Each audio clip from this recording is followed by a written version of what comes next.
لرضا الله ولحضرة النبي رسول الله محمد صلى الله عليه وسلم. الفاتحة.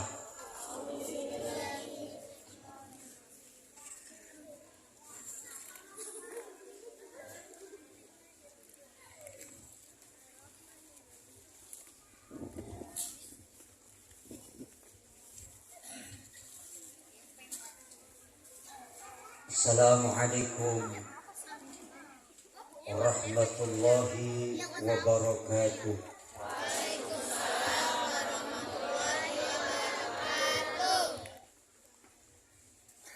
Alhamdulillahil malikid dayyan. Wassalatu wassalamu ala sayyidina Muhammadin sayyidi waladi adnan. Asyhadu an la ilaha illallah wahdahu la syarika la al-munazzahu 'anil ismiyati was sama. Wa asyhadu anna wa nabiyyana Muhammadan 'abduhu wa rasuluhu alladzi kana khuluquhul Qur'an. Allahumma shalli wa sallim wa barik ala sayyidina Muhammadin wa ala alihi wa sahbihi ajma'in, amma ba'd. Rabbi shrah li sadri wa yassir li amri wahlul 'uqdatam min lisani yafqahu qawli. Wa qala Allah ta'ala fil Qur'anil Karim: A'udzu billahi minasy syaithanir rajim.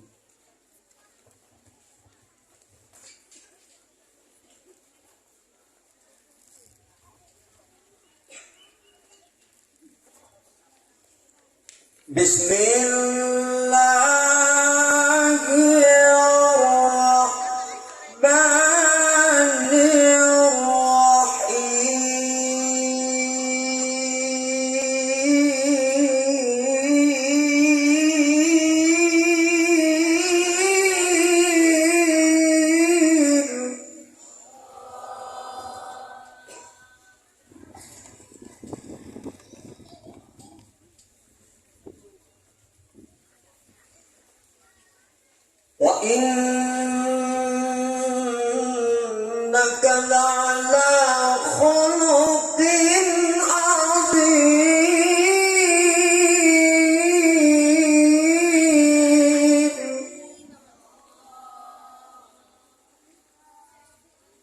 Shadaqallahul 'azim. Al-mukarramun, segenap para alim, para ulama, terkhusus guru-guru kita yang hadir pada kesempatan malam hari ini, sangat banyak dan mohon maaf tidak saya absen satu persatu, namun insya Allah tidak mengurangi rasa takdir dan hormat saya. Tidak lupa ketua panitia dan segenap jajaran panitia, dan yang terhormat ketua DKM Mushola beserta seluruh pengurus,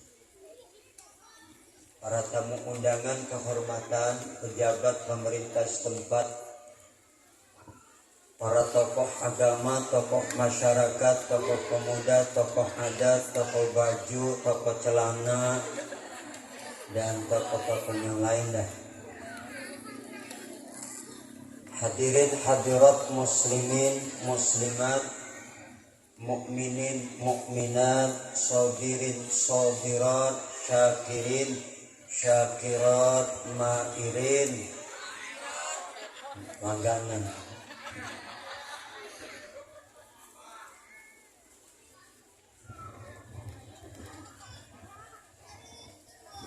Para bapak dan ibu jamaah sekalian, tidak lupa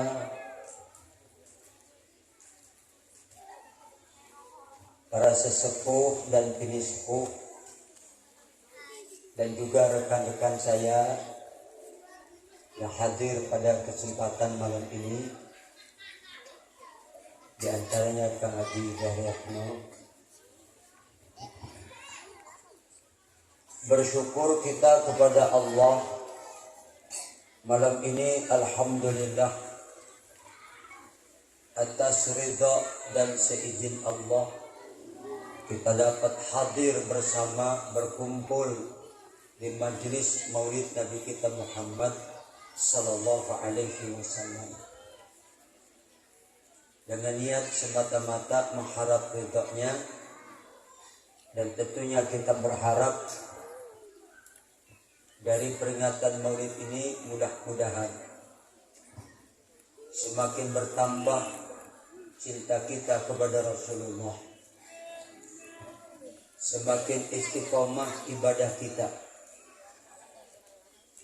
semakin syiar mushola kita dengan sholat berjamaah, semakin sempurna akhlak kita, semakin barokah hidup kita, dan moga-moga mati membawa iman husnul khatimah. Al-Fakir atas nama Ihya Ulumuddin mengucapkan terima kasih kepada rekan-rekan panitia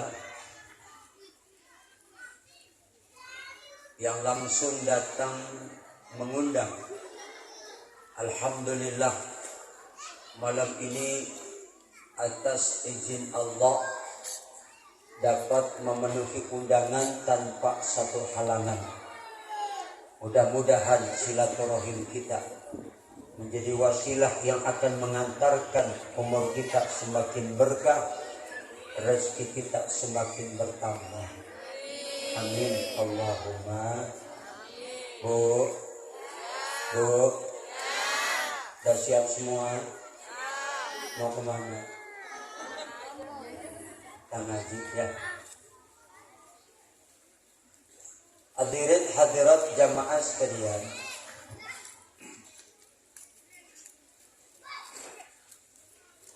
nilai seseorang manusia itu bukan diukur dari berapa banyak hartanya,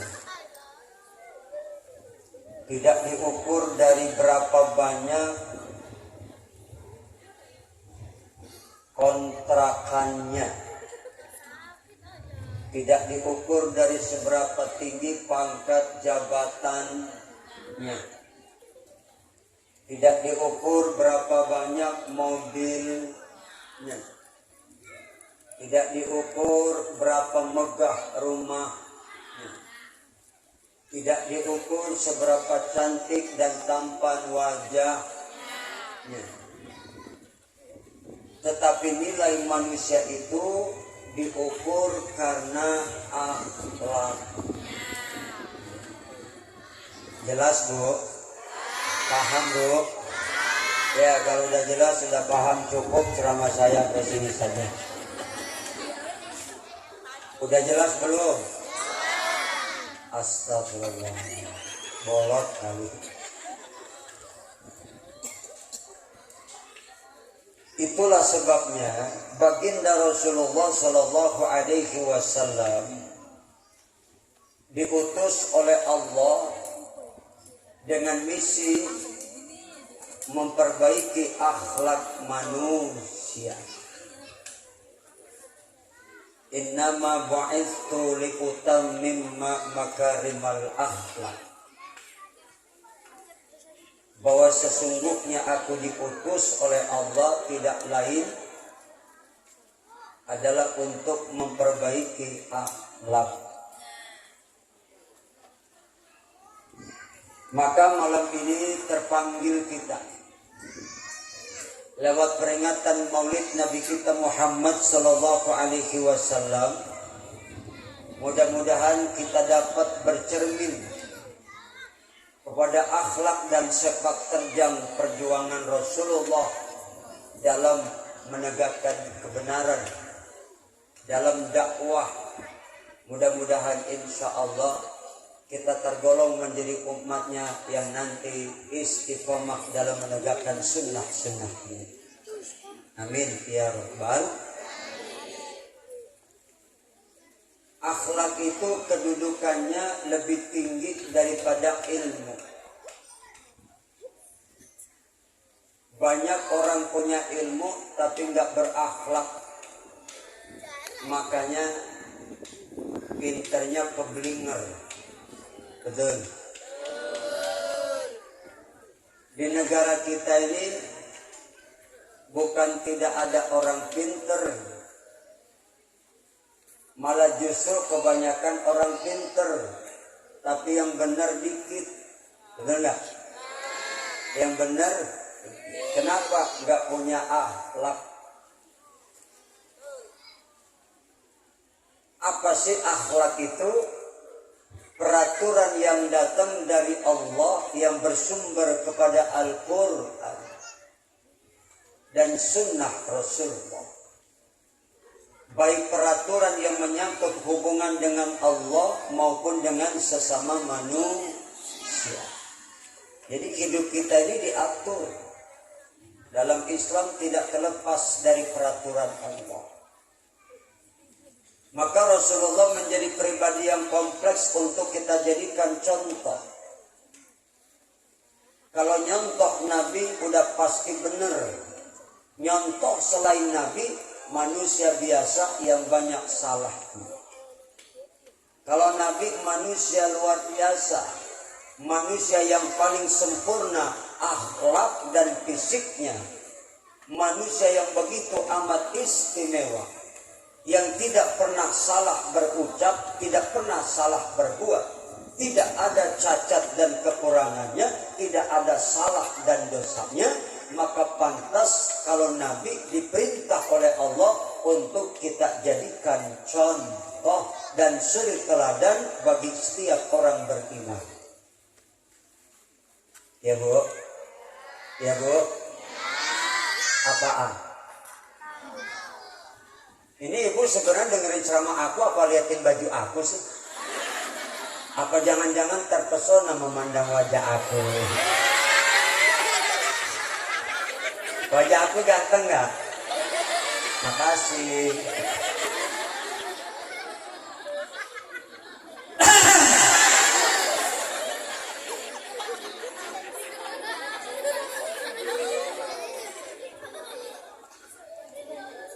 Sampai mana dari ceramah?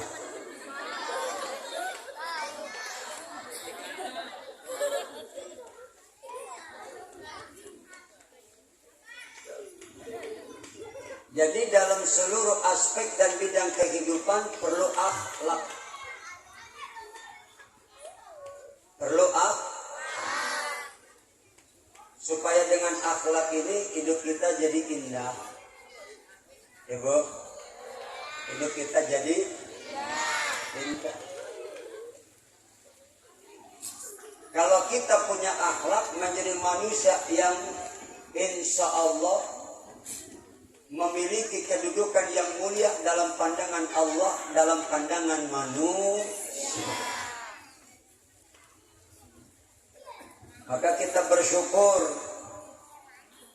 dengan kelahiran baginda Rasulullah Sallallahu Alaihi Wasallam yang telah membawa perubahan besar terhadap peradaban manusia. Tapi sekarang ini nilai-nilai peradaban semakin hancur. Betul. Betul. Nilai-nilai peradaban manusia semakin hancur. Karena manusia sekarang ini sudah banyak yang tersesat. Apa sebabnya? Tidak lagi menjadikan Quran dan Sunnah sebagai tuntunan dan pedoman. Bahkan di akhir zaman ini Rasulullah Sallallahu Alaihi Wasallam mengingatkan, Islam tinggal namanya, Quran tinggal tulisannya, masjid-masjid tinggal megahnya.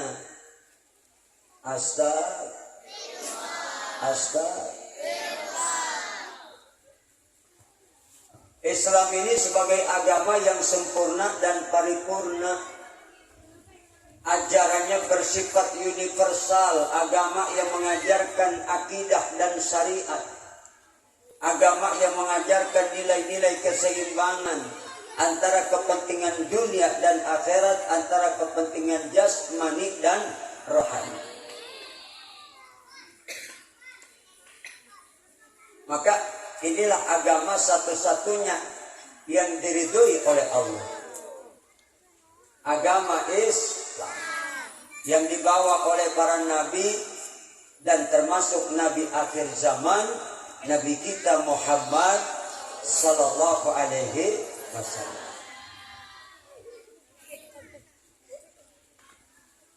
Sebagai umat Islam, kita ini harus waspada. Apalagi sekarang musuh-musuh Islam dan musuh-musuh kebenaran ingin memperdaya kita umat Islam. Diracuni iman dan akidah kita. Dijauhkannya kita dari ajaran agama, dari ulama, dari majelis taklim, dari pondok pesantren. Sekarang ini kita berhadapan dengan sebuah gerakan besar yang diprakarsai oleh Yahudi. Namanya gerakan kafirisasi. Kalau dulu kita kenal istilah Zionisme, sekarang kita berhadapan dengan ideologi kafirisasi. Lalu berhadapan dengan neo-Zionisme. Apa itu neo-Zionisme? Sebuah ideologi yang ingin menciptakan tatanan dunia secara global dan ingin memisahkan umat Islam dari agamanya, dari ajarannya, dari ulamanya, dari pondok pesantrennya, dari majelis-majelis taklimnya. Kalau umat ini sudah jauh dari agama, dari ulama, dari majelis, dari pondok pesantren, maka umat ini hidup dalam kesesatan. Kalau sudah tersesat, maka merajalela kemungkaran. Betul. Betul.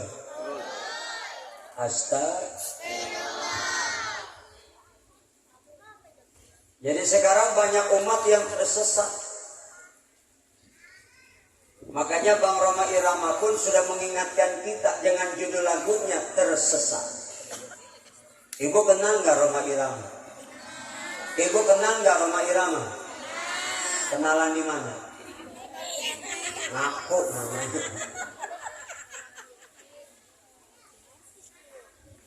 Kata Roma dalam syair lagunya begini. Mau denger nggak Bu? Boleh nggak saya nyanyi? Boleh ya? Siap dengerin? Kata Nabi begini. Cukup banyak sudah nabinya yang diturunkan ke dunia untuk menyampaikan risalah pada semua manusia.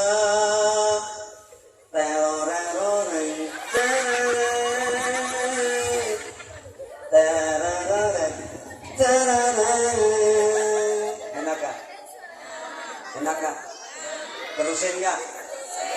Belum sampaikah ke telinga kabar tentang negeri yang bakal, negeri tempat tujuan kita, ke surga atau neraka? Manusia, banyak manusia tersesat, oh, banyak yang tersesat. Enak Bu? Enak Bu? Enak Bang? Seni ituin, tanpa seni terasa ham. Betul? Betul?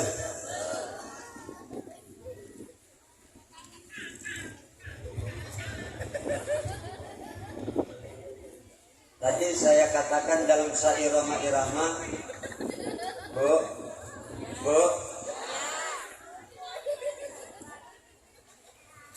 pada bait yang kedua, belum sampaikah ke telinga? Belum sampaikah tentang kabar Disebutkan tadi ada dua tempat, yaitu sorga dan hidup ini pilihan. Hidup ini, ibu mau sorga apa mau neraka? Ibu pengen masuk sorga? Mau tahu syaratnya? Mati dulu. Saya tanya sekali lagi, ibu mau masuk sorga? Mau masuk sendiri apa dimasukin? Adik-adik diam, jangan ngejawab. Gua nanya malu. Bu, mau masuk sorga apa neraka? Mau masuk sendiri apa dimasukin? Bingung-bingung jawabnya. Belah mari ada yang jawab masuk sendiri, belah sono dimasukin.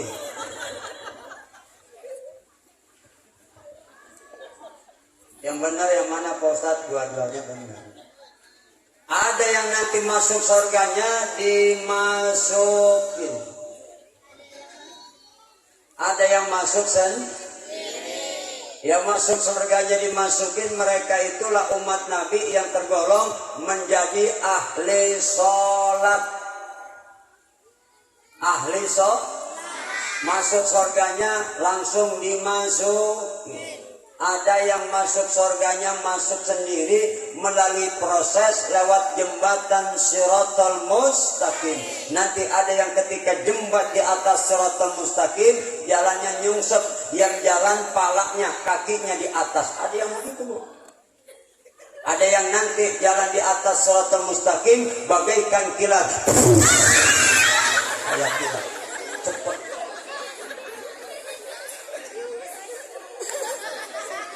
Alhamdulillah.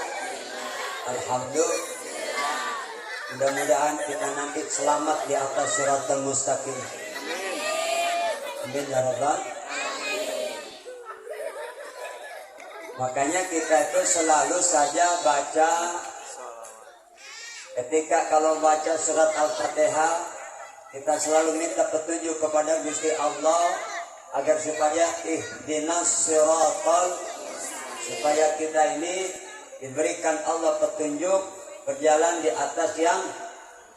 atas jalan yang lurus. Jalan yang lurus itu jalannya siapa? Jalan orang-orang yang diberi nikmat. Orang-orang yang diberi nikmat itu siapa? Ulaika ma'alladzina an'amallahu 'alaihim minan nabiyyin was-siddiqin wasyuhada was-sholihin. Jalannya para nabi, para siddiqin, para syuhada dan orang-orang soleh. Inilah jalan yang harus kita ikuti. Ya Bu? Ya Bu? Jangan kita ikuti jalan orang-orang yang dimurkai Allah. Termasuk jalannya Fir'aun, termasuk jalannya Qarun, termasuk jalannya Haman. Dan jangan kita ikuti jalan orang-orang yang tersesat. Naudzubillah min astagfirullah. Kita harus ikuti jalan para nabi. 124.000 nabi yang wajib kita kenal 25. Terpilih lagi ada sehingga dikatakan ulul azmi. Dari ulul azmi terpilih lagi yang paling istimewa Nabi kita Muhammad sallallahu alaihi wasallam. Inilah satu-satunya nabi dan rasul yang nanti pasti akan membela kita umatnya. Ketika nanti semua kita dibangkitkan dari kubur, dikumpulkan di satu padang, namanya padang mahsyar. Berdiri kita di padang mahsyar, nanti ada laki dan perempuan semua dalam keadaan telanjang, tidak sehelai benang. Berdiri tanpa alas kaki, nggak bawa harta. 1 mil matahari di atas kepala kita. Ada yang kepanasan, ada yang kelaparan, ada yang kehausan.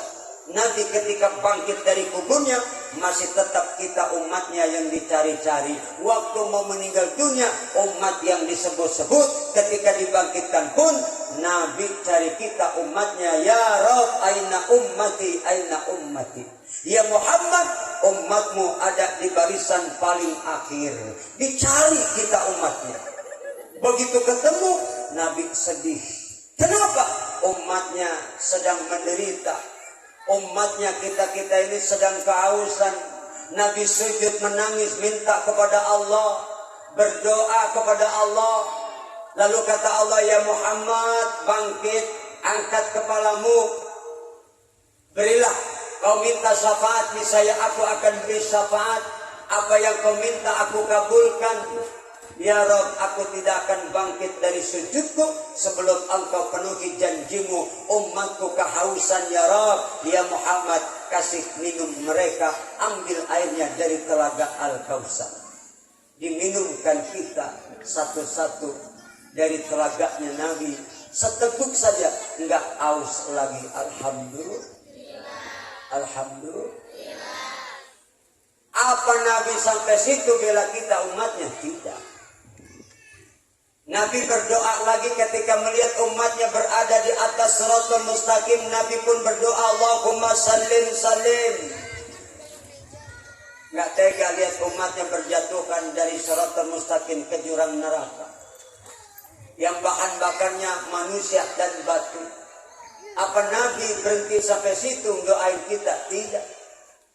Ketika Nabi diperlihatkan umatnya di jurang neraka, Nabi pun berdoa kembali meminta kepada Allah, ya Rabb, selamatkan umatku yang di dalam hatinya masih ada iman walau seberat biji korma.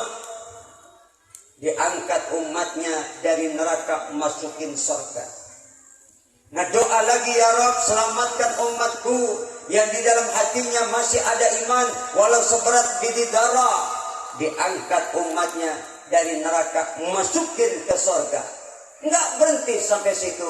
Nabi masih ngedoain juga, ya Rabb, selamatkan umatku yang ketika mereka dulu di dalam dunia enggak punya amal karena jadi bajingan penghi.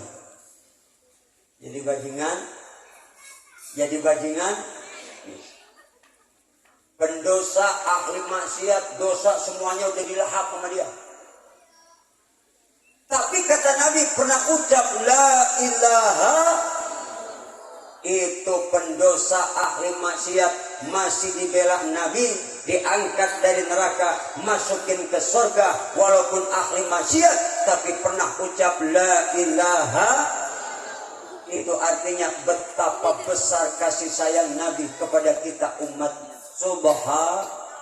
Masya. Makanya kita kudu pantas mencintai Nabi kita Muhammad. Kalau Nabi cintanya sampai begitu hebat, maka kita pun kudu cinta sama Nabi. Ibu, saya tanya, ibu cinta nggak sama Nabi? Bu, cinta nggak sama Nabi? Nabi cinta sama ibu? Nggak tahu. Tadi saya udah ceritain. Ibu cinta nggak sama Nabi? Nabi cinta sama ibu? Tahu dari mana lu? Udah pasti Nabi cinta sama kita. Makanya kalau ngaku cinta sama Allah, syaratnya ikutin Nabi. Kita cuma disuruh ikutin Nabi. Ikuti cara sholatnya Nabi. Bagaimana cara sholatnya Nabi? Kita nggak pernah ketemu sama Nabi. Ikuti cara sholatnya ulama salafus sholihin. Ya bu ya. Ikuti cara puasanya Nabi. Ikuti cara hajinya Nabi. Ikuti cara dagangnya Nabi. Ikuti cara jalannya Nabi. Ikuti cara rumah tangganya Nabi. Ikuti cara Nabi memimpin. Ikuti Nabi. Kalau ikut Nabi, benar. Makanya maulid kita peringati. Ini cuma sebagian kecil tanda cinta sama Nabi. Jangan cuma maulid diperingati, tapi harus lebih dari itu. Amalkan sunnahnya, qauliyah, fi'liyah, takririyah. Dan yang terpenting jangan sampai kita tidak membaca sholat. Artinya kita pernah baca, tapi tingkatkan bacaannya. Jangan cuma dalam sholat doang. Lebih dari itu, mestinya kita cinta Nabi paling tidak 400 kali sholawat sehari semalam. Kalau ngaku cinta syukur-syukur kalau sampai 1000. Tapi siapa yang sholawat kepada Nabi 1 kali, Allah membalas 10 kali. Alhamdulillah. Alhamdulillah. Bahkan kata Nabi begini, man aksara minas salati alayya fi hayati amarallahu jami'a khalqihi an tastaghfiru ba'da mamati. Siapa orang yang banyak bersolawat kepadaku selama hidup, Allah perintahkan semua makhluk yang di langit dan di bumi memintakan ampun setelah nanti kita semua pada mati. Bahkan sakitnya maut tidak berasa oleh kita. Kenapa? Ketika ruh ini dicabut, Nabi ikut menyaksikan dan tidak berasa sakit oleh kita, karena kita memandang wajahnya Nabi, terpesona dengan ketampanannya, maka sakitnya maut tidak terasa oleh kita. Alhamdulillah. Itu bagi siapa yang banyak bersolat. Nanti Rasulullah hadir menyaksikan ketika ruh ini dijemput oleh malaikat Israel. Ibu, Bang, kita bakal mati nggak? Bakal mati nggak? Kapan? Kenapa mati dirahasiakan oleh Allah? Supaya kita selalu istiqomah ibadah. Kita nggak tahu kapan kita mati. Tidak ada yang bisa menjamin umur kita pulang dari sini nyampe rumah, betul? Karena mati adalah urusan Allah. Maka dirahasiakan supaya istiqomah ibadah kita. Dan kalau kita sadar kita bakal mati, isi hidup ini dengan amal soleh. Jangan kita sia-siakan hidup yang cuma sekali. Allah ciptakan kita manusia, tujuannya pasti untuk ibadah. Dari tidak ada Allah adakan. Dari mati Allah hidupkan. Sebenarnya kita ini diciptakan Allah hidup hanya untuk nunggu mati. Supaya kita hidup nggak kesepian, Allah kasih hiburan. Diciptakannya perempuan jadi pasangan laki-laki. Setelah kita berumah tangga, dijadikan anak-anak hiburan kita. Bu, ibu hiburan suami, suami hiburan ibu, anak-anak hiburan suami istri, supaya nggak sepi. Makanya kita sadar kita manusia. Apa diciptakan tujuannya oleh Allah? Untuk ibadah. Dan manusia kata Nabi disifati la haula wala manusia. Bu, Bang, kita tahu nggak artinya manusia? Tahu nggak?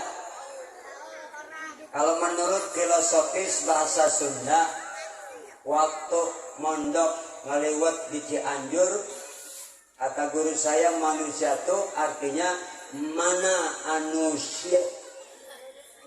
Ayah orang Sunda tak jadi. Ayah orang Sunda ada manusia. Mana anusia? Pak, mana manusia? Bu, mana manusia?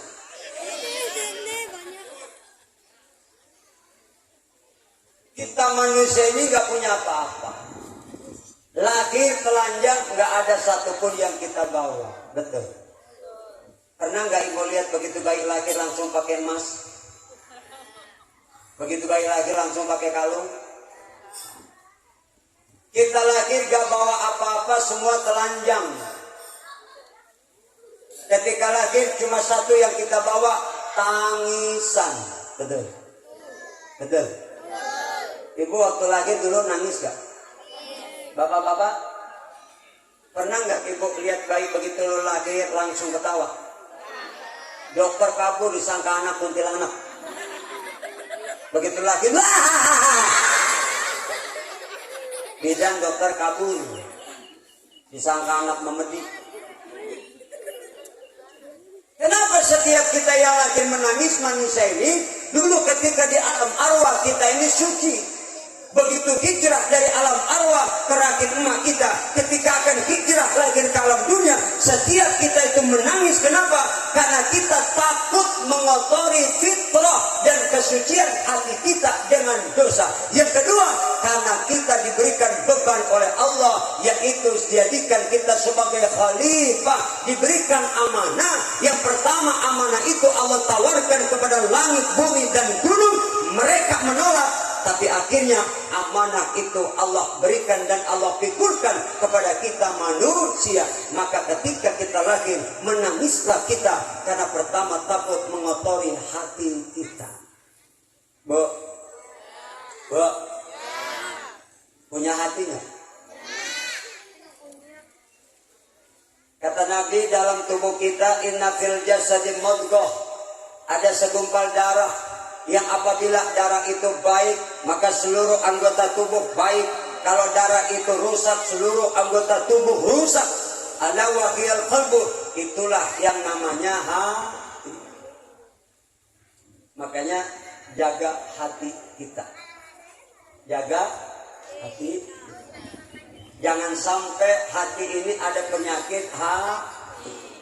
Kadang-kadang setiap kita ini nggak sadar. Kadang-kadang hati kita ini dijangkiti penyakit hati. Ada yang dijangkiti penyakit ujub, merasa bangga. Merasa bangga. Bangga dengan amalnya. Itu masjid, kalau bukan gue yang bangun, gak bakalan cepet jadi. Habis tuh amal. Sebesar apapun dia bantu masjid, habis kalau disebut kayak tadi. Ada yang dijangkiti penyakit takabur, sombong. Ada nggak? Sombong itu pelopor utamanya iblis.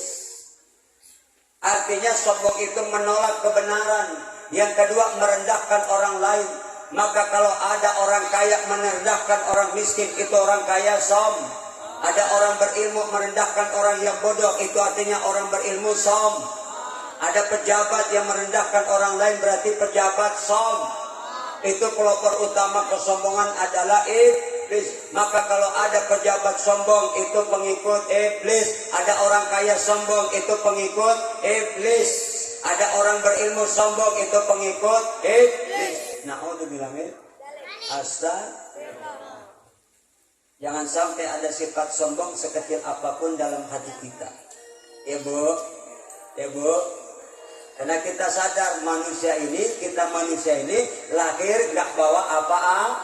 Kalau sekarang punya apa-apa, Allah kasih fasilitas, itu cuma titipan, cuma amanah. Pertama, syukuri. Yang kedua, jagain. Ketiga, jangan bikin kita jadi orang sombong. Apa kata Allah? Wallahu akhrajakum min butuni ummahatikum. Kendor amat ini nyautnya. Kayak orang belum makan. Bu, jawab yang kompak, setuju. Bapak-bapak juga, kalau ada ibu-ibu yang gak jawab, saya doain suaminya kawin lagi. Yang perawan gak jawab, aku doain gak laku-laku. Bapak-bapak gak jawab, gak apa-apa, CS. Jawab ya bu. Wallahu akhrajakum min butuni ummatikum la ta'lamuna syai'a.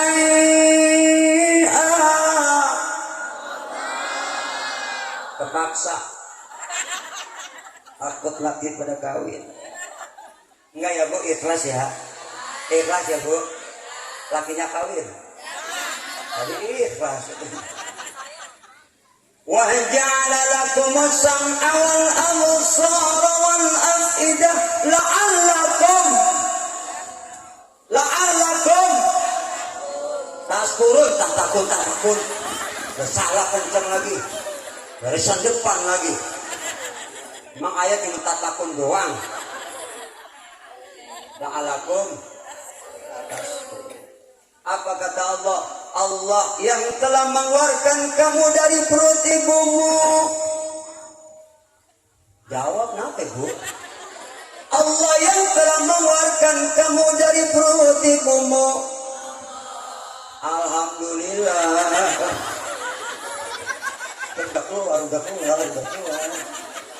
Udah keluar. Alhamdulillah. Allah yang telah mengeluarkan kamu dari perut ibumu. Lahir dalam keadaan bego. Dan alhamdulillah bang amat lahir bego. Kemudian berangsur-angsur Allah kasih mata bisa lihat, Allah kasih telinga bisa dengar, Allah kasih hati mampu menimbang rasa. Semuanya Allah kasih fasilitas yang ada dalam tubuh kita. Itu satu tujuannya, supaya kamu jadi orang yang pandai bersyukur. Amin. Ini keenakan alhamdulillah, amin lupa. Dengerin artinya apa? Amin ya Rabbal. Syukuri apa yang hidup adalah, tetap jalani, melakukan. Tuh bang, gilirannya ini apa? Ayat malalakum tatakun. Najis ralala.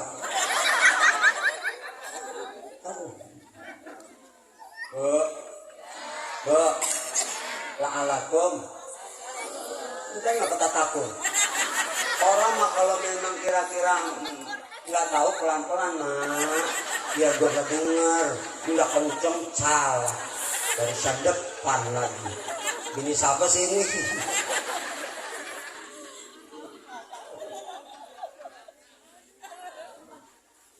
Satu tujuannya kata Allah supaya kita jadi orang yang pandai bersyukur. Tetapi dibantah oleh Allah kalau kita ngaku bersyukur, dibantah. Apa kata Allah? Wa qalilum min ibadiyas syakur. Sedikit sekali hambaku yang pandai bersyukur. Makanya nanti di neraka kebanyakan perempuan. Apa sebabnya? Nabi bilang karena istri banyak kurang bersyukur. Makanya jadi istri bersyukur ya Bu ya. Ya Bu ya. Ya Bu ya. Dikasih banyak alhamdulillah. Dikasih dikit, enggak dikasih. Kan?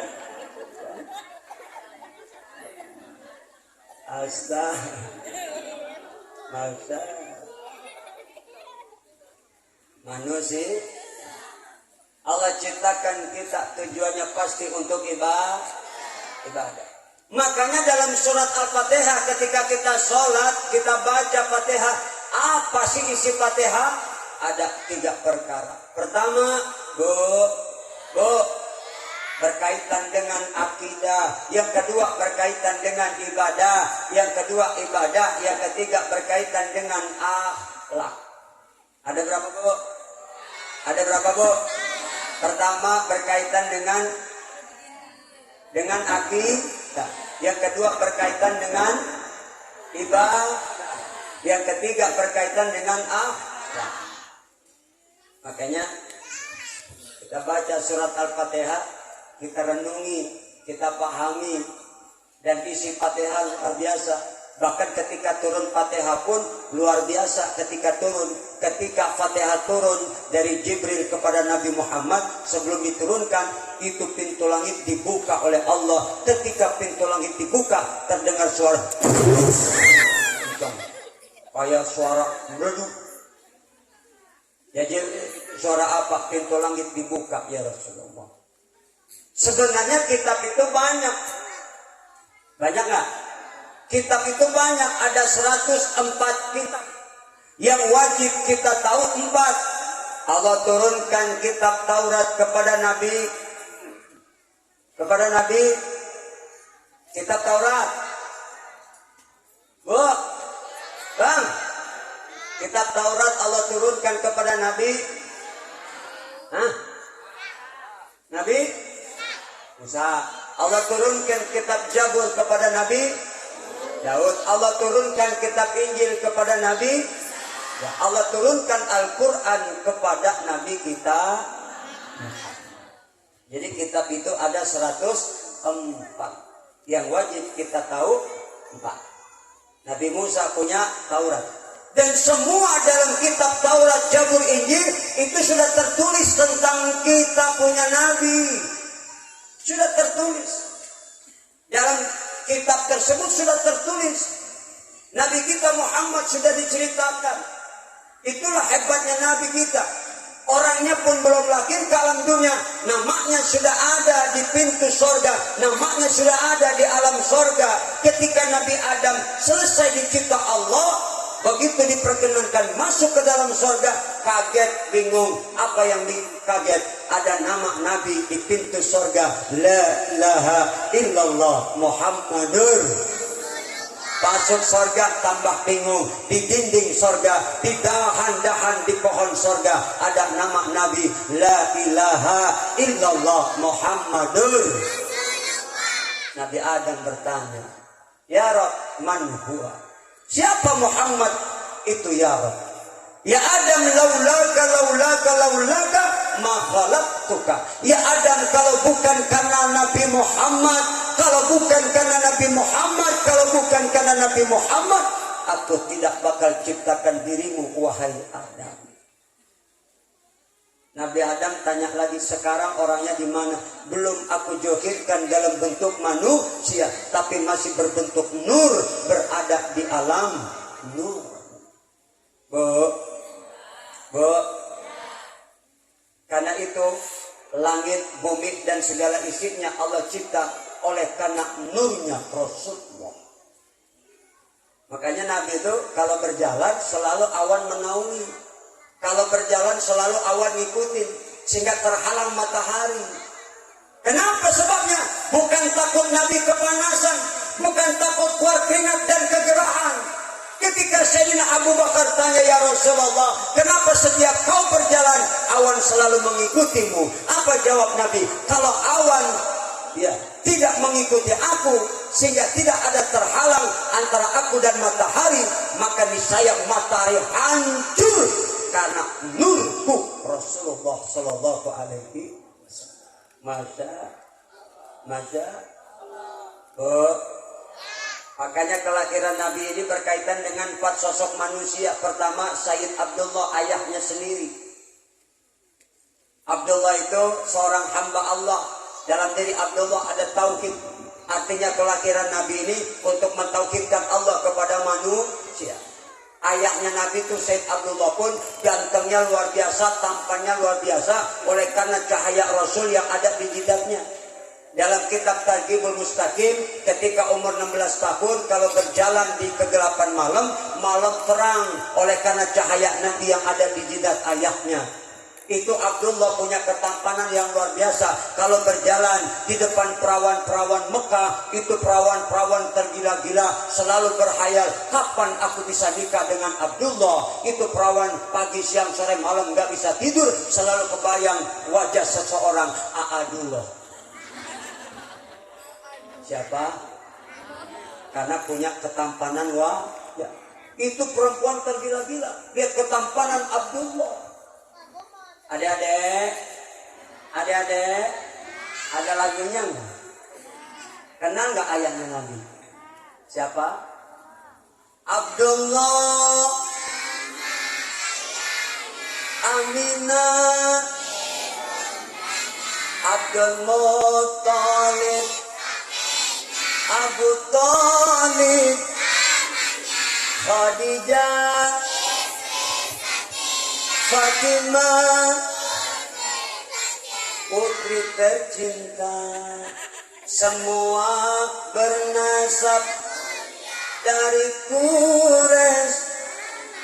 Itulah kisah yang penuh,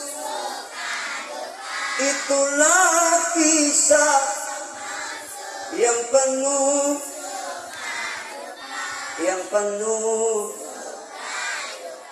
hati bahagiaku ketika anak-anak kita nyanyiin lagu ini, bahagia kita. Saya gede banget apa yang sedang viral diikutin anak-anak kita. Kalau ini tadi enak dengarnya. Sekarang kan anak-anak kita diracuni medsos. Apa yang viral diikutin, apa yang ditonton jadi tuntunan. Begitu sulit lupakan.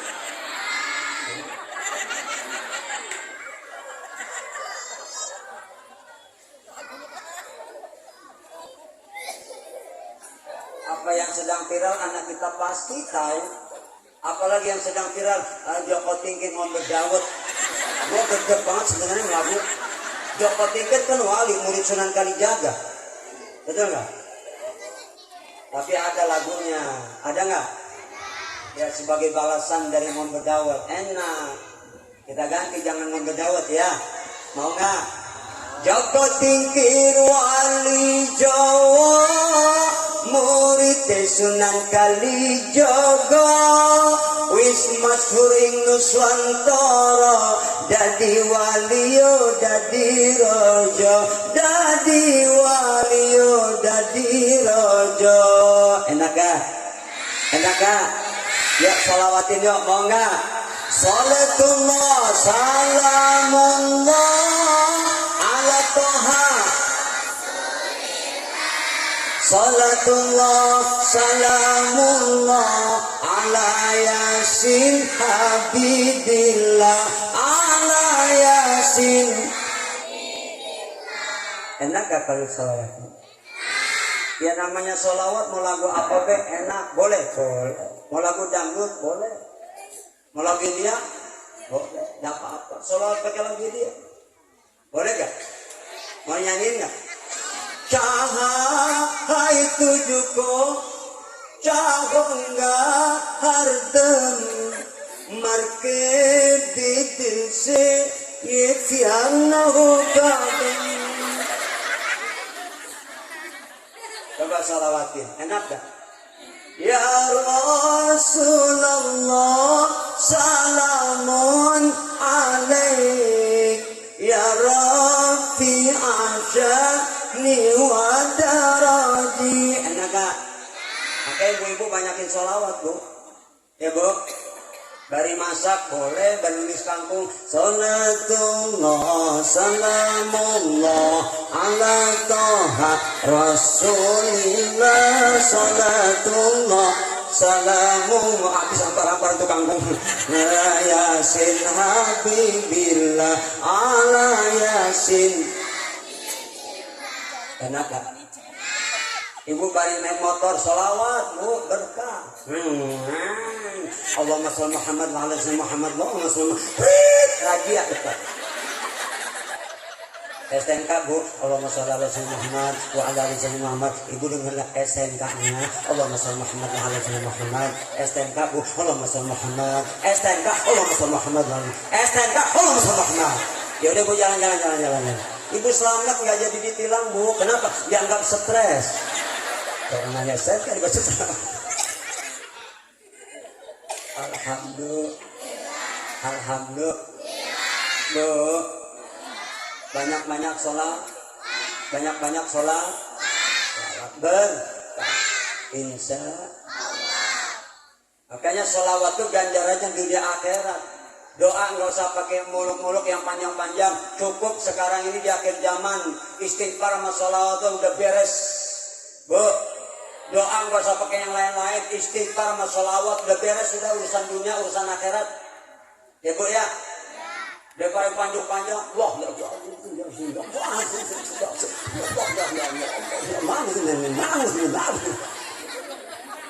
ngerti kagak lu? Iya doa panjang ngerti kagak? Ini istighfar sama sholawat kita.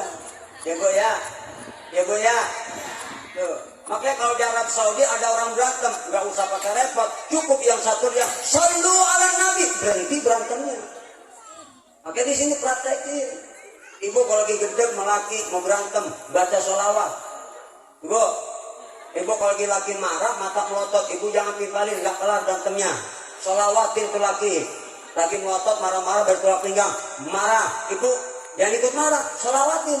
Sallallahu ala Muhammad. Sallallahu. Insya Allah nggak jadi marah.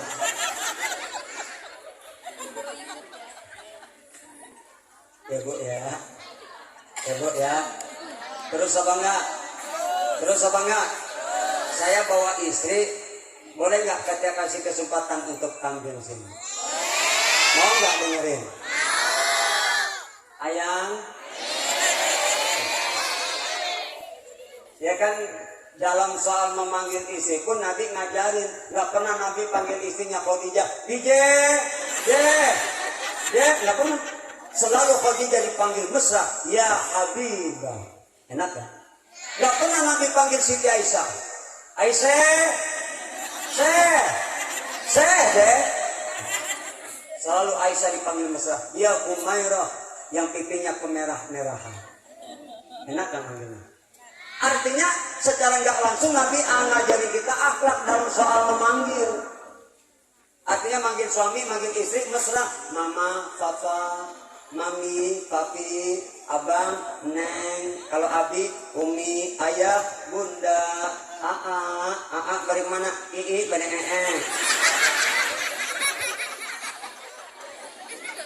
Kadang-kadang ada laki bini manggil namanya.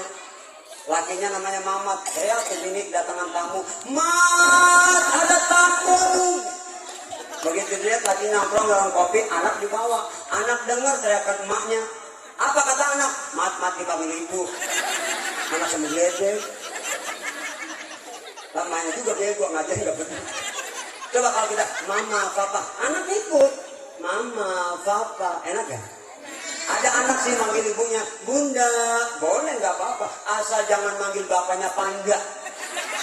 Manggil ibu bunda, manggil bapak panda, anaknya beruang.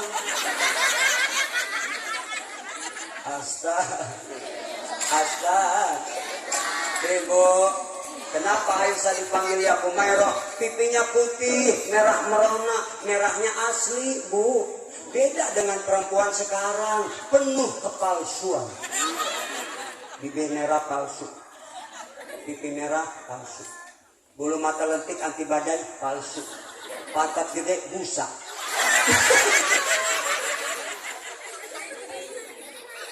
Astaga. Jadi kalau manggil mesra, mama, papa. Tapi kan panggilan tuh sesuaikan dengan statusnya suami dong. Mami, iya pi. Dasi sama jas papi mana? Baik pi, enak direktur. Mami, iya pi, pacul mana pacul? Ya. Agak urut pisan.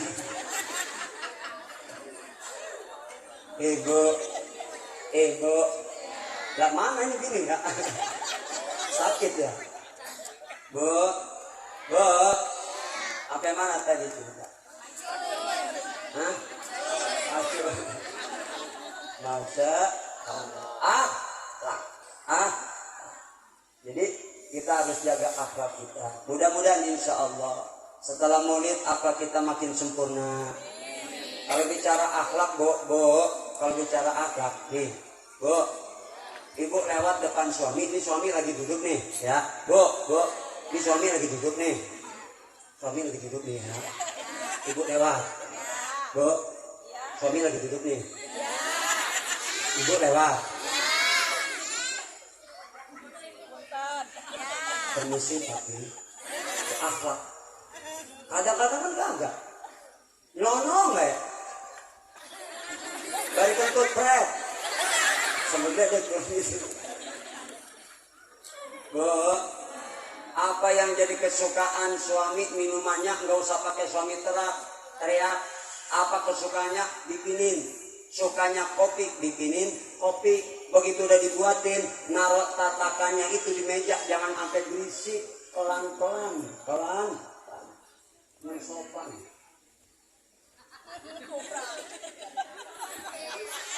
Jangan sampai bunyi ini gelas. Dan kadang-kadang ada makan, minum sama gelas-gelasnya perang. Astag. Ibu, Masya Allah, gede pahalanya. Jangankan buatin suami susu, air putih segelas aja itu pahalanya lebih baik daripada puasa setahun. Tuh, itu kalau jadi istri, bikinin minum buat suami tanpa suami minta, pahalanya lebih baik daripada ibu puasa setahun. Itu cuma air putih, gede banget pahalanya. Besok kalau kasih minum lagi, jangan cuma segelas, galon bawa. Bang, minum bang, mampus tuh laki kelolodan. Bo, cium tangan suami, telapak tangannya, dosa ibu rontok. 2 kali cium, 2 kali rontok. Apalagi yang bercium-cium, rontok tuh dosa. Kadang-kadang jadi bini kurang ajar. Cium tangan melaki setahun 2 kali, Idul Fitri, Idul Adha. Ada yang begitu ada. Itu kayak kalau utangnya dibeliin, kagak. Astaga. Ibu masakin suami sampai suami makan, itu pahalanya lebih baik daripada ibadah haji dan umroh. Oke, mudah-mudahan jadi istri soleha semua. Kelihatan nih calon-calon surga nih. Kelihatan, wajahnya terang-terang. Emang apa? Lampunya terang. Kalau malam remung-remung. Mudah-mudahan soleha semua. Amin. Allahumma. Ibu. Nah, kalau kita berakhlak, insya Allah anak-anak kita pun berakhlak. Amin ya Rabbal. Adik-adik harus punya akhlak ya. Hormati orang, muliakan orang, doain orang. Jangan jadi anak karena emak tuh keramat. Susah payah waktu ngandung kamu. Emak.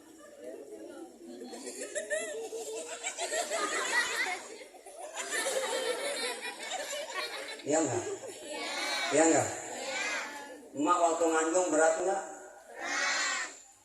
Kok perut makin gede tambah berat enggak? Tidur miring salah celentang, salah tengkurap takut pecah. Betul?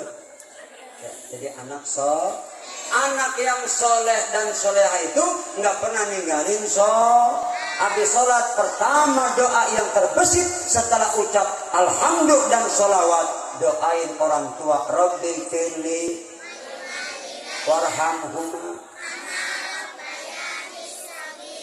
Kalau ada yang belum hafal boleh nggak pakai bahasa Indonesia doanya? Boleh. Kalau doanya pakai bahasa Sunda? Boleh. Pakai bahasa Jawa? Monggo. Pakai bahasa Inggris? Boleh, asal jangan pakai kunci Inggris. Kalau doanya pakai bahasa Betawi boleh nggak? Anak Betawi ngedoe, ya Allah ampunin dosa babe saya ngape. Boleh nggak doa pakai ngape? Boleh, yang penting doain orang tua. Alhamdulillah, lillah ikut aja loh. Lillah, alhamdulillah. Nggak ada kamusnya. Alhamdulillah. Jangan mentang-mentang Betawi jadi imam ikut Betawi. Allahu Akbar. Bismillahirrahmanirrahim. Alhamdulillahirabbil alamin. Fatihah selesai, makmum kompak. Amin. Astaga. Doain orang tua ya. Insya sukses berkah, amin. Ya Rabbal. Adik-adik yang pintar ngajinya ya sayang ya. Sebab kalau anak soleha bisa ngaji, bisa sholat, nanti bisa nolong orang. Ketika emak mati ditanya malaikat munkar, itu pertanyaan malaikat munkar itu bagaikan suara petir 7 kali petir. Itu suara malaikat munkar waktu nanya kita. Kaget ditanya. Kalau nggak bisa jawab, malaikat nakir yang nyiksa digedik kita sekali pukul mendem 70 hasta. 1 hasta itu kurang lebih 50 meter. 50 kali 70 berapa? Ibu, 50 kali 70 berapa? Berapa Bu? 3.500. Sekali pukul mendem 3.500 meter. Astaga. Tapi ketika disiksa anak ibu yang kecil ngaji, di atas di bawah damau itu siksa diangkat, baru dengar anak ngaji doang. Apalagi anak bisa baca Quran. Masya, datang jarak kubur ngedoain, tahlilin, baca yasin, baca Quran, berkah luar biasa. Mudah-mudahan anak kita soleh dan solehah. Jangan minta anak pinter, tapi minta anak soleh. Insya Allah. Mudah-mudahan kampung kita berkah, rezeki kita berkah, anak-anak kita sukses dalam cita-cita, sukses dunia dan sukses akhirat. Sukses dunia dan akhirat. Kalau cuma sukses di dunia, mungkin kriteria bererot, rumah gede, mobil banyak, usahanya maju, punya perusahaan, itu cuma sukses dunia. Tapi kalau sukses akhirat, dia kaya, dia berhasil, insya Allah jadi anak soleha yang rajin ibadah, taat kepada Allah, taat pada orang tua, kaya nggak pelit, dia rajin beribadah kepada Allah, insya Allah sukses dunia dan akhirat. Amin ya Rabbal. Kita mohon kepada Allah membaca suratul Fatihah. Kita doain orang tua kita yang sudah tiada, Allah ampuni dosanya. Dan kita doain anak-anak kita biar lapang hatinya, gampang belajarnya, sukses cita-citanya. Suami ibu doain yang sedang bekerja di luar kota biar kuat iman, biar pulang selamat, bawa berkah, bawa duit yang banyak, yang halal. Ibu ya, doain suaminya yang pegawai negeri jangan korupsi, suaminya yang dagang jangan curang, ngurang-ngurangin timbangan. Doain suaminya yang ngojek biar ngojeknya lempeng, jangan belok-belok. Apa-apa ngojek, yang penting duitnya halal. Begitu pulang ngojek, assalamualaikum, waalaikumsalam, ayang ini 8 juta, masya Allah. Abang ngojek, motor abang mana? Ini tadi gue jual. Pantes. Alhamdulillah, alhamdulillah. Mudah-mudahan insyaallah doa kita dijawab. Doain guru-guru semua, panitia, pendotar, mudah-mudahan pendonatur insyaallah mudah-mudahan berkah rezekinya. Ala hadihnya, ala kulli niyatin salihah, ala hadratin Nabi Al-Fatihah.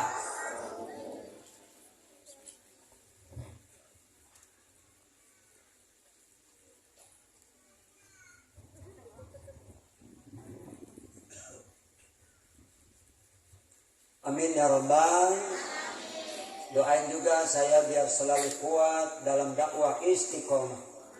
Karena untuk menjadi dai yang istiqomah itu berat luar biasa. Ya Bu, kadang-kadang ujiannya ada baik. Ada nggak? Banyak. Apalagi kadang-kadang kalau udah urusan duit diuji luar biasa. Kemarin 16 Oktober saya acara di Bekasi juga. Saya udah tahu budgetnya sekian karena dia ngomong 2 hari mau acara, malam minggu telepon panitia dari Jawa, pakai mohon bisa ngundang ceramah nggak, kami tanggal berapa sekian, malam minggu nggak bisa, pakai budgetnya 20 juta. Alhamdulillah nggak mempan saya lebih memilih yang di Bekasi walaupun 3,5 juta. 3,5 juta sama 20 banyakan mana? Alhamdulillah nggak mempan sampai sekarang. Alhamdulillah. Diundang sama Bupati Bengkalis Riau, datang ajudannya minta. Tanggal berapa bang? 12 Rabiul Awal. Abang lihat jadwal saya penuh. Kesana nggak sehari, minimal 4 hari. Nggak bisa saya bilang. Tolong Pak Kiai, ini udah bawa tiket pesawat, mau berapa anak, mau berapa anak buah, udah siapin semua. Nggak bisa bang. Dia telepon Bupati minta saya, Pak Kiai tolong kami peresmian kantor sekaligus maulid. Mohon maaf Pak Haji, udah ada jualan. Pak Kiai tolong mau berapa sebut aja, jantung saya langsung. Alhamdulillah nggak mempan. Alhamdulillah itu istiqomah. Ada kiai baru tenar belum seberapa aja, udah banyak banget ngecewain orang. Ada nggak? Ada nggak? Mudah-mudahan jangan sampai saya begitu. Biar kuat, biar istiqomah. Nah, insya ya kita mohon pada Allah, doain biar saya kuat, istiqomah, istri saya biar sehat, diangkat penyakitnya. Mudah-mudahan insya Allah beliau diangkat derajatnya. Beliau itu dokter spesialis bedah kepala dan leher. Sejak nikah saya bilang, Mama berhenti jadi dokter. Alhamdulillah nurut. Sekarang udah nggak jadi dokter. Pokoknya Mama ikutin Papa ceramah kemanapun, ke pelosok, ke kampung ikut. Alhamdulillah ikut. Cuman 2 kalau diundang ceramah, Mama jangan ikut. Kalau pertama diundang ceramah di Lubang Buaya, mama jangan ikut. Ya. Saya kagak mau diundang ceramah di Lubang Buaya, dibayar gak pakai obah saya. Yang kedua kalau diundang di Kalideres, mama jangan ikut, nganyut kita man. Mau dibayar berapa ke obah saya. Lah Kalideres. Nganyut bisa. Bu. Tapi tahadus bin nikmah saya ingin cerita sedikit biar ibu termotivasi. Beliau walaupun seorang dokter, tapi sholawatnya sejak kecil sampai sekarang. Sejak dikasih guru sampai sekarang diamalkan sholawat yang dibaca, sholawat Ibrahimiyah yang kita baca dalam sholat ketika tahiyat. Maka Allah kasih kelebihan, karena udah istiqomah. Apa kelebihannya? Beliau dokter bedah. Kalau bedah yang namanya urat saraf itu kecil, tapi penglihatan beliau urat saraf itu bisa segede kayak kabel. Jadi bedahnya enak, mudah, maka setiap bedah orang Allah kasih kesembuhan. Alhamdulillah. Kalau bedah otak itu luar biasa resikonya, jarang orang selamat. Sampai pernah diajak ke bulan ketika bedah orang NASA punya penyakit kanker, dibedah selamat, sehat, Allah sembuhkan, dikasih hadiah bersama ini sampai ke bulan. Pernah ke bulan. Itu karena ilmu. Dengan sebab sholat, diangkat. Lalu apalagi kelebihannya? Dengan sholawat yang dibaca dan diamalkan beliau. Kalau orang datang berobat nggak usah nanya, bu, nggak usah nanya. Kalau orang datang ke dokter, pasti dokter nanya, ibu sakit apa? Kalau beliau enggak, ibu datang berobat, ibu nggak usah cerita apa penyakitnya. Cuma dilihat wajah ibu, beliau tahu penyakit ibu, apa penyakitnya, apa pernah bagaimana, kelihatan. Itu kelebihan sholawat. Maka ibu-ibu biar termotivasi, biar semangat, saya pun jadi semangat. Banyakin baca sholawat. Apalagi sholawat Jibril. Allah buka dunia.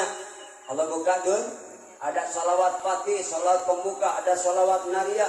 Semuanya punya khasiat, tinggal tergantung kita mau yang mana.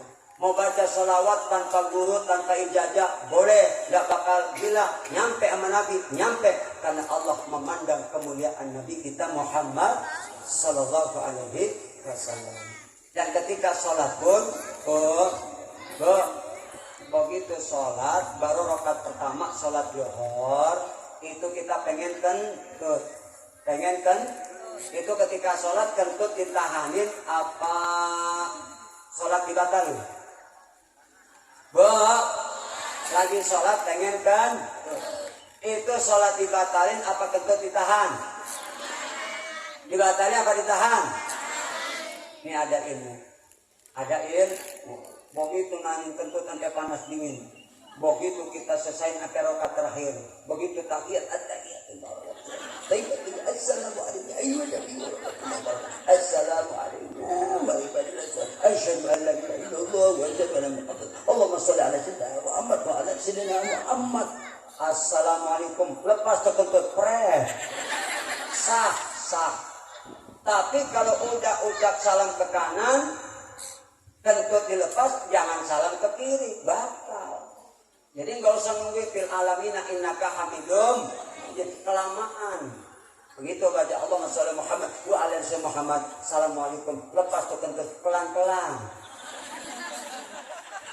Ya, biar bu ya. Ini ilmu. Dan kadang-kadang ada sholat nahanin kentut, sampai panas dingin kita. Ya nggak usah sampai fil alamina innaka hamidum, cukup sampai tadi pelan-pelan kentut lepas, tapi jangan salam ke kiri. Jelas bu? Ya, mudah-mudahan ada manfaatnya. Semoga jumpa lagi di lain kesempatan. Dan saya mau doa Fatihah biar saya kuat, sehat, guru-guru semua biar sehat, kuat, panjang umur. Ya, terutama istri saya, mudah-mudahan biar ilmunya manfaat. Dan kelebihannya lagi bisa ngobatin orang gila. Kemarin 13 tahun orang gila.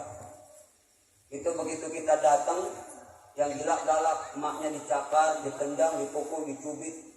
Akhirnya dideketin istri, itu yang gila ditampar. Pingsan. Begitu nggak lama sadar bangun, disuruh minta maaf sama emaknya, minta maaf. Diajak ngobrol, nyambung. 13 tahun gila, ditampar doang pakai sholawat, Allah kasih sembuh. Alhamdulillah. Makanya saya sama istri yang ini rada-rada ngeri, Bu. Orang gila 13 tahun ditampar sembuh. Nah kalau saya ditampar, saya gila. Nah ini bilangin, itu keberkahan sholat. Ibu amalin baca sholawat yang banyak ya Bu ya. Serah mau sholawat yang mana, sersa yang panjang, yang pendek, yang ibu udah hafal, yang dapat terligur, amalin insya Allah. Biridhaillah ila hadratin Nabi Al-Fatihah.